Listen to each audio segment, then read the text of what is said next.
A paz do Senhor Jesus Cristo, meus irmãos, tudo bem com vocês? Espero que sim, comigo tá tudo bem também. Bom, para quem não me conhece, eu sou o pastor Rafael Viana e eu quero conversar com vocês a respeito de um assunto, tá? Cheguei aqui em casa e minha mulher estava me comentando que ela viu uma notícia que gerou escândalo nas redes sociais, um caso de um pastor que cometeu adultério, e isso repercutiu no meio evangélico no Brasil, em alguns feeds do Instagram e tudo mais, né? E eu queria falar com vocês a respeito da situação da igreja evangélica no Brasil, tá? Se esse assunto te interessa, se você é um cristão devoto, que tem compromisso com a igreja, peço que humildemente aí me dê alguns minutos do seu tempo. E se gostar do vídeo, compartilhe e deixe o seu like, tá bom? Enfim, a situação na igreja evangélica no Brasil, ela tá um caos de certa forma, e não é por causa apenas de adultério, né? Na verdade, o adultério é apenas um dos sintomas, tá? É o que eu estava falando com a minha mulher. O adultério é só um dos sintomas da situação da igreja, né? Imagina um pastor cometendo adultério. Bom, vocês sabem que alguns anos atrás, a Assembleia de Deus, um ministério, né, uma associação das Assembleias de Deus, isso aí eu li já faz um bom tempo, né, isso aí já faz alguns anos, liberou o segundo casamento para os pastores, que até então era proibido, com razão, pelas Sagradas Escrituras, né. E da onde que vem esse caos, né? Eu quero analisar da onde vem uma das origens desse caos da igreja evangélica, tá? Eu me lembro que alguns anos atrás eu estava com alguns irmãos na rua e todos pregadores, né? Eu era pregador, ainda sou, né? Na ocasião era só um pregador e com alguns outros pregadores. E eu lembro que um deles citou uma frase, tinha ouvido uma frase de impacto. E ele disse a seguinte frase, que ele ia colocar essa frase na próxima pregação dele para impactar a igreja. Era uma frase, eu não lembro, uma frase qualquer dessas que está escrito na traseira de um caminhão, tá? E aí eu fiquei analisando aquilo, isso mexeu com a minha mente, né? Por quê? Porque um dia eu já fui assim também, né? Até os 3, 4 anos de convertido, o meu pensamento também era pregar para impactar a igreja. Só que depois de 3 anos, você lendo a escritura, você lendo a escritura de forma honesta, sincera, você começa a entender a responsabilidade que um pregador, que um pastor tem perante aquelas pessoas que o ouvem, que é a igreja de Cristo, a noiva do Cordeiro. Então, quando Jesus diz que o homem prestará conta de toda palavra ociosa que sai da sua boca, você lê aquilo e isso não mexe com você, e mesmo assim você continua pensando em pregar frases de efeito para empolgar, para impactar, para levar a igreja a um êxtase ali no momento do culto, para fazer o seu nome, para promover a sua agenda. Cara, o que você está pensando? Pior que os pregadores estão vomitando isso na igreja com o consentimento dos líderes, porque os líderes fazem parte, E a igreja come desse vômito. Realmente, é nojento. Isso é nojento. Nojento. E aí eu fico me perguntando se, por exemplo, nós pregamos a Escritura porque a Escritura fala de Deus. Você não andou com Jesus, eu não andei com Jesus. Né? Eu queria ter andado, queria estar lá junto com os apóstolos, ter visto Jesus, queria ter andado, mas eu não andei. Então, como que eu conheço a Cristo, né? Uma das maneiras, né? E é você analisar as Escrituras. E depois você lê e aplica isso na sua vida. E aí então você prega isso para as pessoas e para a igreja, você está interpretando aquela palavra e dando uma direção para a igreja. A igreja vai seguir aquele caminho.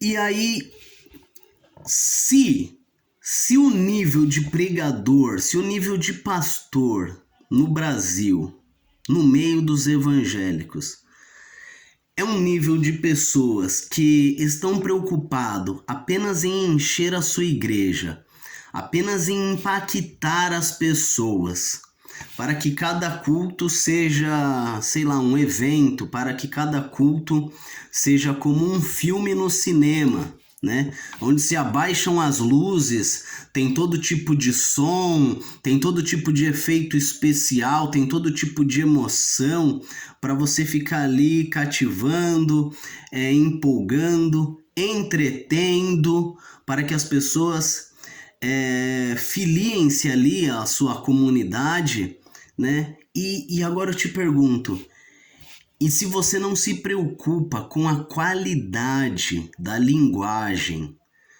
com a qualidade da liturgia, com a qualidade da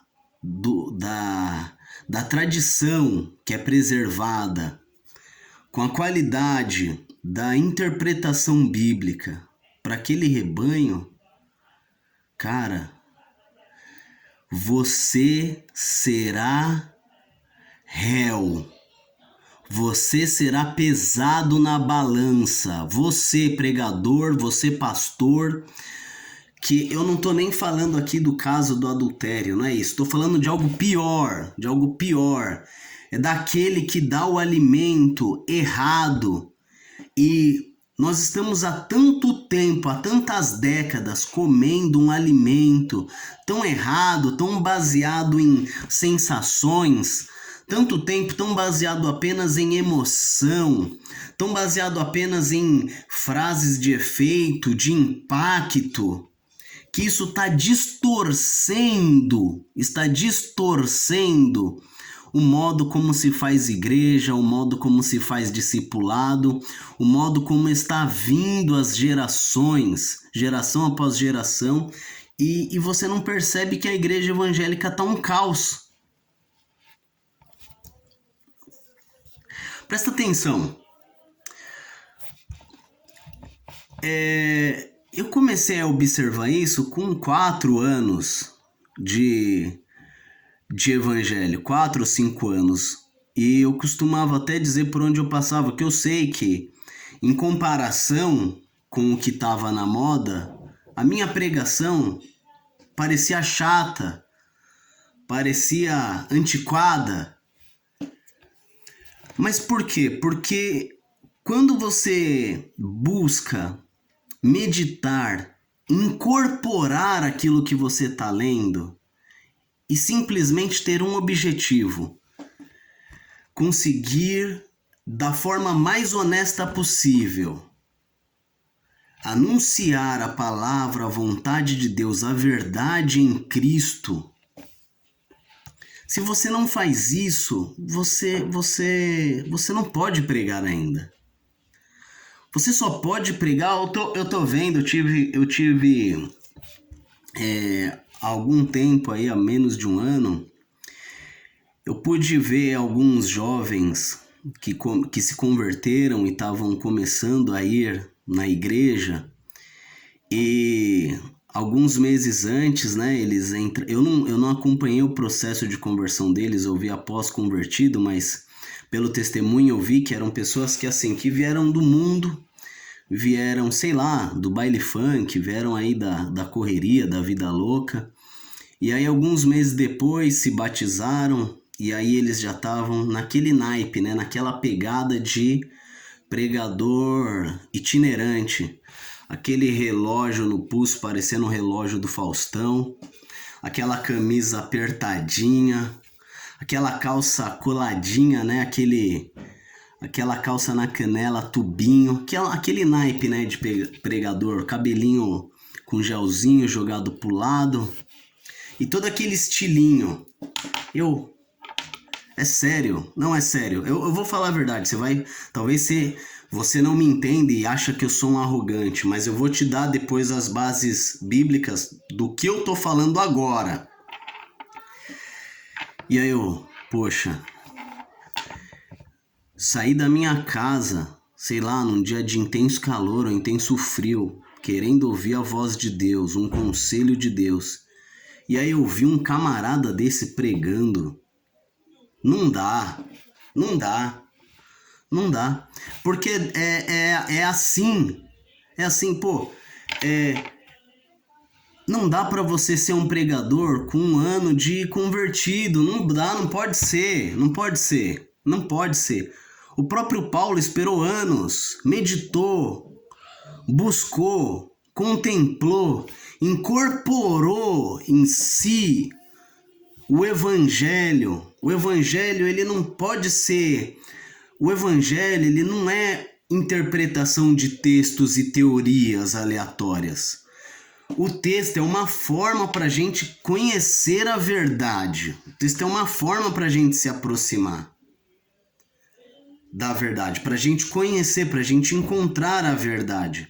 Mas o evangelho, ele é feito na prática, na vida. Ele precisa estar incorporado em você, ele precisa ser você. Você precisa viver, participar. Isso leva muito tempo. Para você absorver o evangelho dessa forma, para que ele realmente faça sentido na sua vida, para que você não queira pregar apenas mensagens de efeito para a igreja, isso leva tempo. Ele precisa ser digerido. Leva muito tempo. E uma pessoa com 1 ano não consegue fazer isso, não consegue. E esse é um dos princípios do caos que está na igreja. Eu acho um absurdo. Eu sei que vai ter gente que vai me criticar, gente que vai sair do canal, não tô nem aí. Mas é um absurdo. Uma criança de 10 anos está trazendo uma pregação na igreja. Ele pode ali participar, tá orientando, fazer ensaios, mas ele não pode já ser reconhecido como um pregador mirim. Vocês estão acabando com a geração de cristão, vocês estão destruindo as próximas gerações de evangélico, vocês que apoiam isso, tá? O próprio Cristo, aos 12 anos, ele começa a falar com os doutores na festa, tá lá no Evangelho de Lucas isso. Ele já tem plena consciência de quem ele era. Desde que ele alcançou a consciência, a sua consciência aqui em corpo físico, Jesus sabia quem ele era. Ele tinha pleno conhecimento para estar falando à altura dos doutores e surpreendendo os doutores naquela época acerca do conhecimento que ele tinha de Deus. Imagina, aos 12 anos. Ainda assim, ele espera o tempo determinado por Deus, pelo Pai. E aí aos 30 anos ele vai se batizar. E por quê? Na sequência vai dizer que após ele falar com os doutores aos 12 anos, ele crescia na graça, em estatura e no conhecimento. Ele precisou crescer, amadurecer fisicamente. para enfrentar, para encarar aquele ministério. E você na fé, você precisa crescer. Você precisa amadurecer na experiência de vida, você precisa amadurecer nas suas reflexões. Você tem que saber, antes de você falar, você precisa conhecer a tradição cristã. O que pelo menos, o que foi defendido pelos doutores, pelos maiores doutores da história do cristianismo, para você não cometer erros, heresias, para você não falhar, para você não conduzir a igreja numa direção de forma errada. Você não tem medo do peso que virá sobre você no dia do julgamento, quando você descobrir que aquilo que você estava falando era apenas opinião sua. Você já parou para pensar nisso? Já passou pela sua cabeça que toda a tese, tudo aquilo que você defende, tudo aquilo que você prega, todos os seus conceitos da modernidade, do evangelho moderno, podem ser apenas opinião sua e de um grupo de pessoas do momento da história em que você vive, e que você pode ser pesado por isso, e que você será colocado na balança por isso? Por que a igreja evangélica está um caos?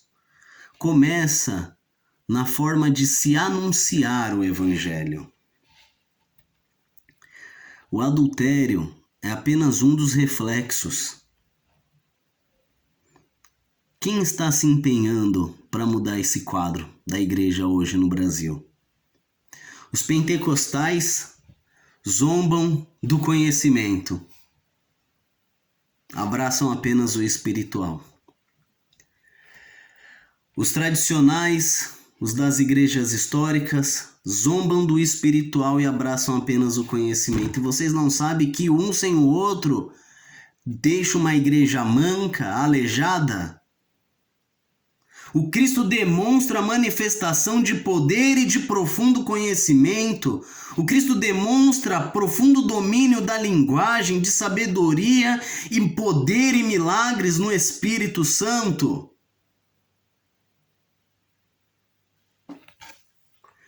Insensatos. A igreja evangélica está passando por uma situação muito difícil e você precisa fazer a sua parte. A primeira coisa que você precisa fazer é desenvolver a sua prática do jejum, da piedade, praticando as boas obras, estudando a tradição cristã, estudando as escrituras, e não apenas a escritura pela própria escritura. Você precisa saber o que Agostinho escreveu, o que os padres da igreja enfrentaram. Você precisa conhecer a história do cristianismo. Você precisa conhecer a posição dos reformadores e deixar isso impregnar. Você não pode ler agora e já sair falando. Você precisa deixar isso curtir dentro de você. O curtir que eu digo não é o curtir do like. O curtir é deixar lá, concentrado, igual a pessoa deixa o alho dentro do azeite ali. Você tem que deixar isso curtindo dentro de você, crescer, amadurecer, para você buscar um nível de estatura, mirando no que é perfeito, para você poder pregar o evangelho. Começar a pregar o evangelho. A igreja não precisa da sua opinião, a igreja precisa da verdade. O que eu estou falando aqui não é a minha opinião, não é a minha opinião. Eu estou vendo acontecendo. Eu cheguei aí na igreja aos 14 anos, na década de 90, depois eu saí da igreja, voltei aos 19. De lá para cá eu tenho visto mudanças na igreja, são mudanças para pior, em menos de uma geração. Então pense nisso.